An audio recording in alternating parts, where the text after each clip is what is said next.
What's up, everybody? Instrument Week!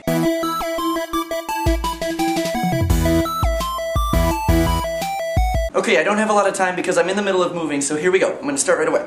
The first guitar I'm going to show you is the guitar that I have here in my hands. It is a Ovation OP20.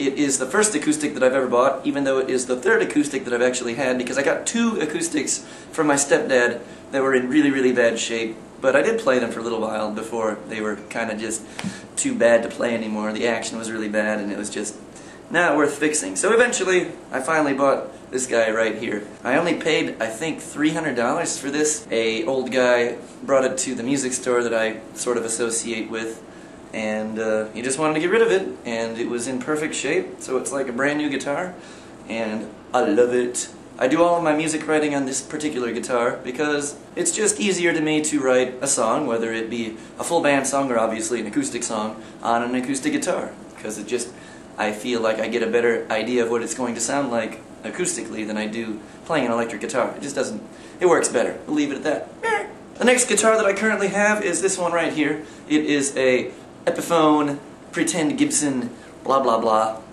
some number, letter, name, I don't know what the rest of it is. I only paid $100 for this guitar, actually not even $100, because a music store had put it on eBay and they were just trying to liquidate and get rid of the stuff because I believe they were going out of business. Otherwise maybe they just had an extra, I don't know, I didn't ask. But I got it for really cheap and I love it, and surprisingly has needed very, very, very little work. Although during the sub-reality video it got dropped and there's a gigantic chunk missing right there, and the tuning pegs got bent a little bit, so I got to change those. But aside from the tuning peg issue and the fact that there's a big chunk missing, this has been a really, really good guitar. It did not come with the Debauchka Muse or DFTBA record stickers, but it should have. They've been nice additions. On the back, I've also got stickers of bands I used to be in. This one's Sunshine Policy, I played drums in that one. Hang 'em High is the band that I played, well, I just sang in that one. And then Overseer Project, I was singer, songwriter, slash guitar player in that band. I was in other bands too, but I do not have stickers for those bands. So, tier.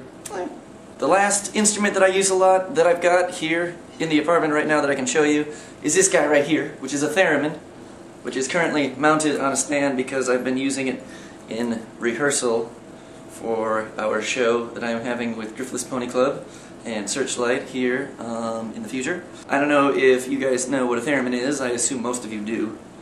But if you don't, it is basically a radio wave box with an antenna coming out the top of it, and judging upon how close your hand is to the antenna, you get a higher pitched noise, further away, lower pitched noise, and it's great for making sci-fi sounds. You can run effects through it and you make it do all kinds of cool stuff with delays and choruses and all kinds of stuff. It's a fun instrument to play with. I bought it for like 80 bucks off of eBay. Someone just makes them and sells them on eBay. Woo!